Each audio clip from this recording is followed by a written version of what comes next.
So we're now going to talk a little bit about the what is referred to, depending on who you talk to, as the FLQ crisis or the October crisis. They're the same, different words for the same thing. So in on October 5th, 1970, James Cross is kidnapped by an FLQ cell. Okay, this becomes immediately a lot more important than mailbox bombings because James Cross is not just anyone. James Cross is a British diplomat who's stationed in Quebec. And that means that the second he's kidnapped, this is an international incident because a British diplomat has been kidnapped on Canadian soil. So we'll get into some of the like nitty-gritty justification details and stuff like that around that. That's coming next. But for right now, understand that like that's the beginning of this process. And in an attempt to get him home, right? This is sort of part of the negotiation process. Was that the FLQ wanted their manifesto to be published on the front page of Le Devoir, which is a major Quebec newspaper, and read on television live on October 10th. This is sort of part of their like, in order to secure the safe return of James Cross, the government has to do this.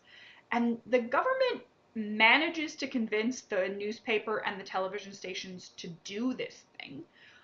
And that puts the FLQ manifesto in front of a large portion of the population.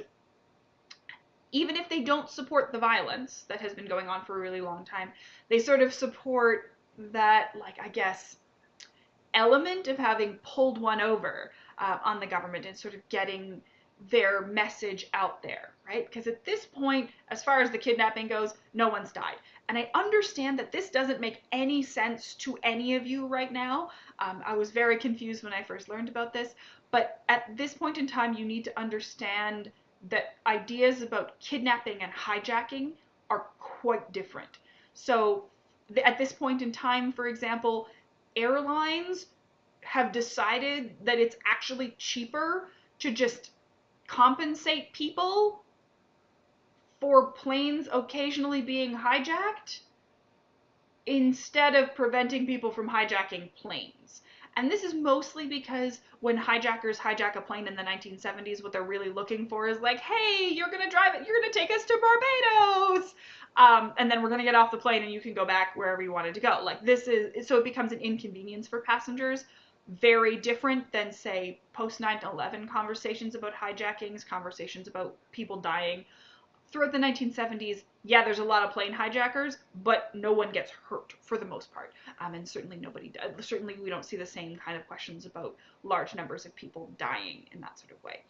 So the incentive and the conversation about people asking for things in order to return kidnapped people, there is a greater faith in general that you're going to be able to get those people returned if you do the things, especially when those things don't directly harm anyone else, like you're just publishing something on the front page of the newspaper, for example. So this is, in a lot of ways, one of the first exposures that a lot of the population of Quebec gets to the like ideological piece of the FLQ, the sort of the problem here is capitalism, that kind of thing. And again, that's a sentiment that is pretty comfortable, and the idea that like something needs to change is an important part of that. Not that it's acceptable or easy in the 60s, but there's sort of some undercurrents of that. And then on the same day that the FLQ manifesto is read on the news, and published in the newspapers, Pierre Laporte is also kidnapped. And Pierre Laporte is Quebec's Minister of Labor, and sort of unions and employment and that sort of stuff. And so he's kidnapped on the 10th of October. And this is where that sort of decentralized organization of the FLQ becomes really important, because Laporte is kidnapped by a completely different cell. So what's happening in October 1970 is that you have two different groups of people who share a name who are kidnapping people using different protocols for different reasons. In that sort of case. So we've got a diplomat who's missing, we've got a labor minister who's been kidnapped. Okay, and at this point, this gets a little bit awkward, like a lot bit awkward, partially because of that sort of power question, the question about who's responsible, right? If you remember, we talked a little bit about sort of the jurisdictional questions and the divisions of powers from 1867 this is another example where that gets really, really awkward. So René Lévesque, who is the prime minister, the premier of Quebec at this point in time, wants to negotiate with the FLQ. Pierre Trudeau, who is the prime minister at the time, refuses. He refuses to negotiate with the FLQ for any number of reasons. And Lévesque is pissed off because, from his perspective, this is a Quebec problem, and so his way of like approaching it should prevail. And if he wants to negotiate with the FLQ, he should be allowed to do that. And Trudeau's perception is, no, dude, that's a diplomatic problem because a British diplomat is missing. If I say you don't negotiate, you don't negotiate. So there's a lot of sort of tension around kind of like who's responsible and who gets to make decisions here that definitely become important sort of as you go forward. We'll talk about the referendums. And for those of you who were born and raised in Alberta, I will say that I am very familiar with a very strong anti-Trudeau sentiment, usually directed actually at both father and son, at both Pierre and Justin Trudeau, in Alberta. And a lot of you think that that is the strongest sense of like, oh no, we can't stand that man in the country. We'll get into this when we talk about referendums, but you are wrong. As far as it goes, the like vitriol in Canada directed at in Alberta directed at Pierre Trudeau has got nothing on the vitriol directed at Pierre Trudeau from Quebec. Partially because in Quebec, Trudeau is not just sort of a political outlier who did some stuff that you didn't like, which is sort of what's happening in Alberta. There's some like pieces like that. But in Quebec, Pierre Trudeau is a traitor as well because he's born and raised in Quebec. He serves in the Quebec's provincial government. He works with Jean Lesage through the Quiet Revolution. Like this is an overall thing. And then he goes into federal politics and makes a bunch of decisions that, from the perspective of a number of people in Quebec, do not respect Quebec's interests and do not respect Quebec's autonomy. So if you think that your uncles and stuff like that hate Pierre Trudeau, they got nothing at all on those same uncles living in northern Quebec, living in sort of rural Quebec especially. Like this is a big deal. So I want you to understand that when we sort of talk about like, yeah, Lévesque wanted to do one thing and Trudeau wanted to do another thing, this is like long-standing tensions. Like these people are real angry at each other. So that's our context. And by the time we get to the 10th of October, people are like, we have 2 people who are missing. And we've got this sort of manifesto read on television. We've got some conversations about what's going on. And on the 16th of October, Pierre Trudeau invokes the War Measures Act.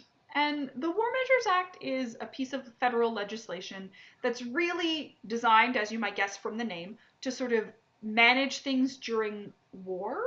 And it's sort of the law that would allow you, for example, to respond to the potential of air raids by imposing curfews, which is what happens in Quebec. So what he's doing in Quebec is suspending civil liberties and imposing curfews, which means that there's literally soldiers on the street in sort of cities and towns in Quebec, ensuring that there are no large gatherings of people, that people are in their homes by 8 or 9 p.m. I can't remember the actual time, that people can be held without trial.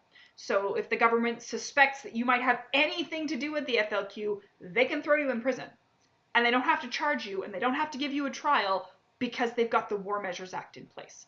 This isn't necessarily a cover for executions, but it's a way, like it's a law that was designed to sort of allow you to deal with extraordinary circumstances.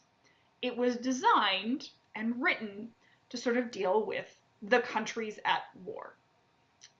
And for that reason, there are a lot of politicians and a lot of very serious intellectuals who told Trudeau that that's not what this law is for. You cannot invoke the War Measures Act to resolve a domestic issue, right? You cannot invoke the War Measures Act because someone has political ideas you don't like. And this is one of those things. Pierre Trudeau is a very charismatic man who has a habit of making very strong quips that provoke strong reactions. So his response to the journalists and the politicians who tell him he can't do this is, I'm not kidding, just watch me. So he invokes martial law. And in Quebec, again, this is seen as sort of a betrayal by both Ottawa and Trudeau personally, because Laporte wanted to negotiate. Laporte wanted to solve this peaceably, and Trudeau has sent in the army. Okay, so there's curfews, all this kind of stuff. The civil liberties are suspended on the 16th of October. By the 17th of October, Pierre Laporte's kidnappers have killed him. Later on, his body is found in the trunk of a car. So Pierre Laporte dies, and martial law remains in place in Canada, like in Quebec anyway, until December. So there's 3 months of curfews and soldiers in the street, and you can't criticize the government's response or talk sort of sympathetically about the FLQ, or they can throw you in prison. 3 months in Quebec. And until this sort of is resolved. Cross is released in December.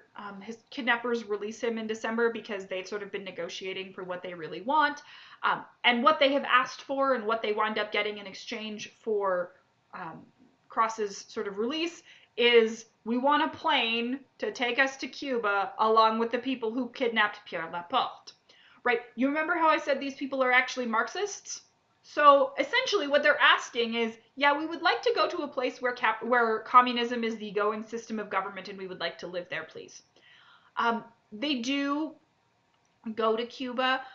Since then, in the last sort of 50 years, they have all returned to Canada, stood trial, and been convicted, just so that you have some context for that.